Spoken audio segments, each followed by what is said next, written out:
Hello everyone, happy Sunday. I decided I was going to read something today. I'm not going to just recite a prayer, although this is considered a prayer. It's an abbreviated prayer or a text. And I'm not going to do opening prayers and all that because this is a little bit different. I've already done all of that multiple times today, and I will again shortly. I am still practicing the Dharma. Just because I haven't posted anything doesn't mean I've stopped practicing.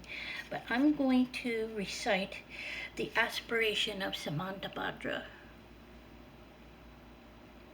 And you may not see what I'm reciting while I'm reciting it.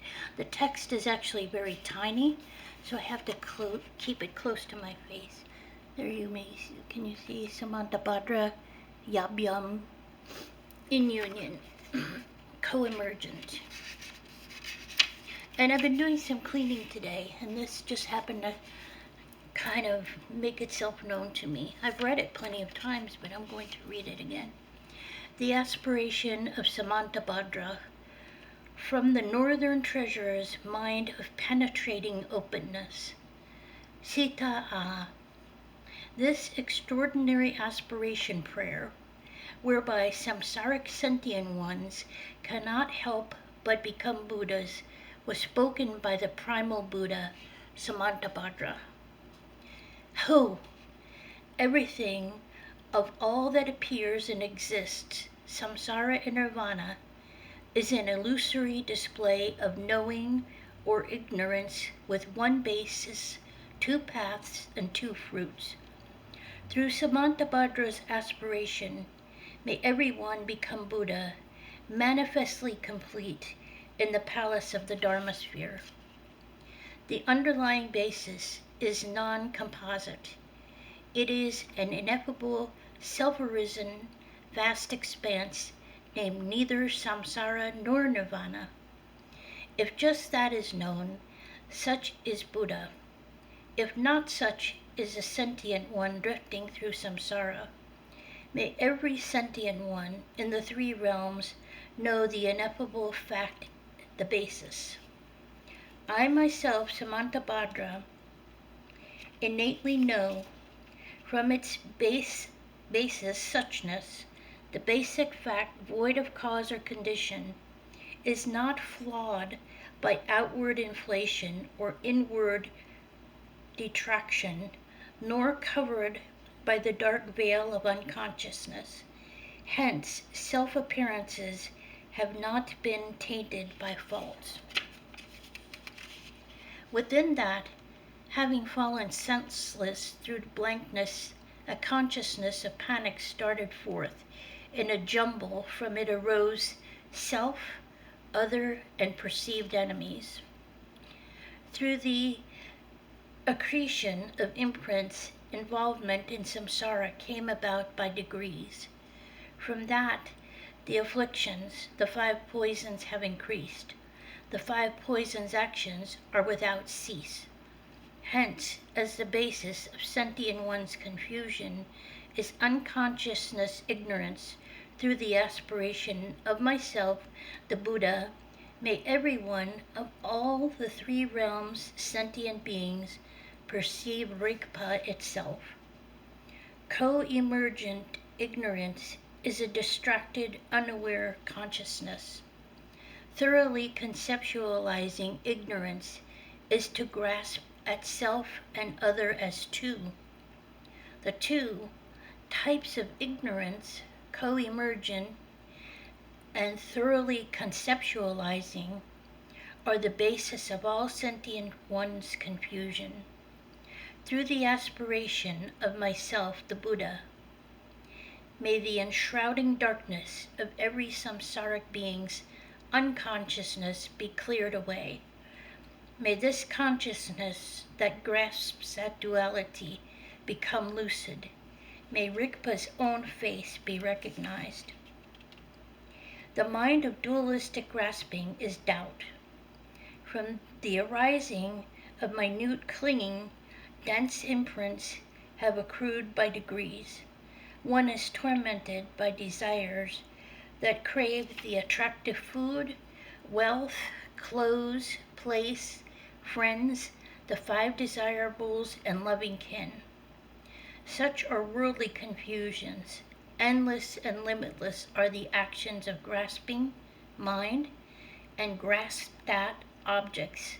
When the fruit of clinging ripens, having been born as a hungry ghost, tormented by craving, one's hunger and thirst are appalling.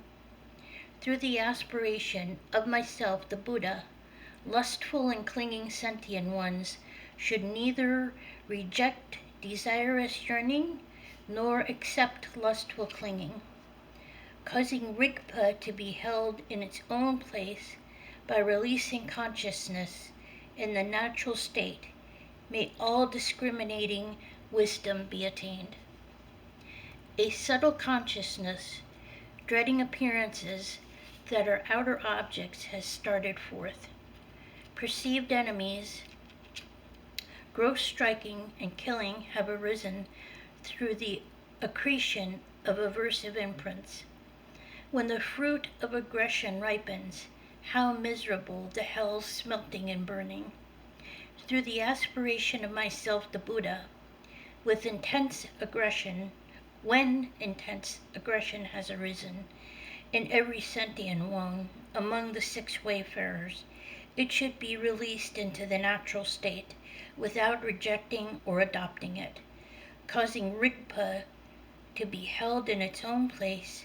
May luminosity wisdom be attained.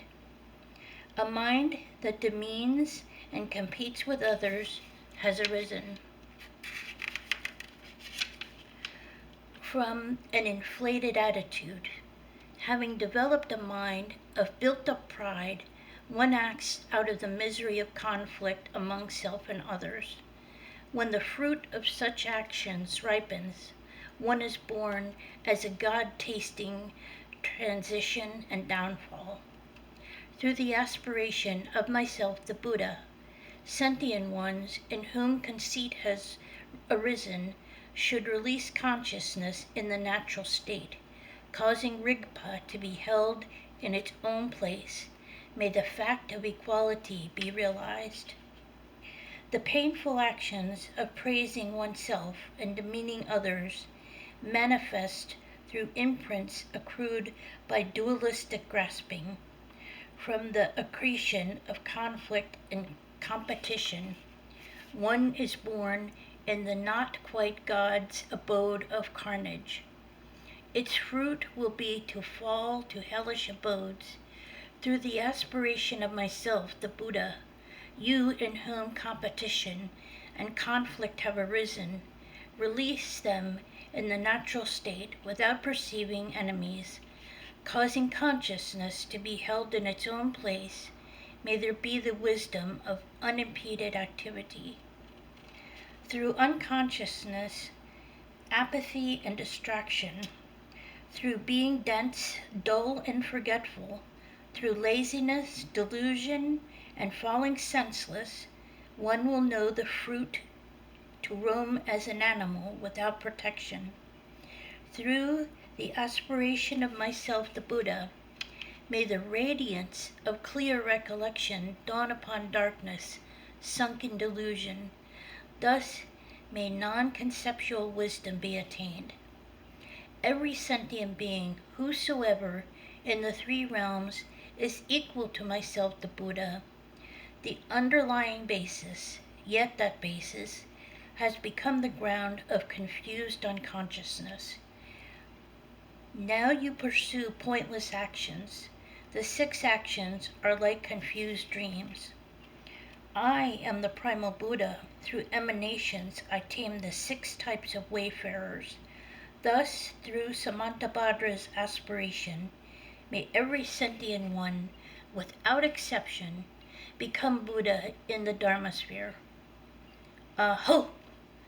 Henceforth, when a realized yogin has planted this forceful aspiration in the state of unconfused, self-luminous Rigpa, every one of all the sentient beings who hear this will manifestly become Buddha within 3 lives.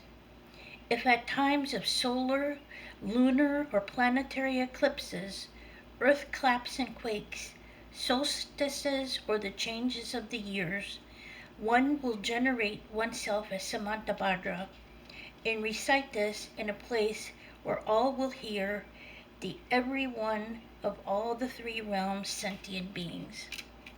Becoming freed from ill being by degrees, will at last attain Buddhahood through the yogin's aspiration. Thus it was spoken. Extracted from the Great Completion Tantra that reveals Samantabhadra's mind of penetrating openness. This is the 19th chapter, which has taught that every sentient one cannot help but become Buddha through one's having planted this great forceful aspiration. May it be virtuous. I don't think I've ever heard this mantra. Om Bodhicitta Mahashukya Jana Tata Om Rulururu Hom Bayo Om. Okay, everyone. Have a good night, a good evening, a good afternoon, good morning, good whatever, wherever you may be. If you have any questions, feel free to ask me, and I'll do the best I can to answer. Bye-bye.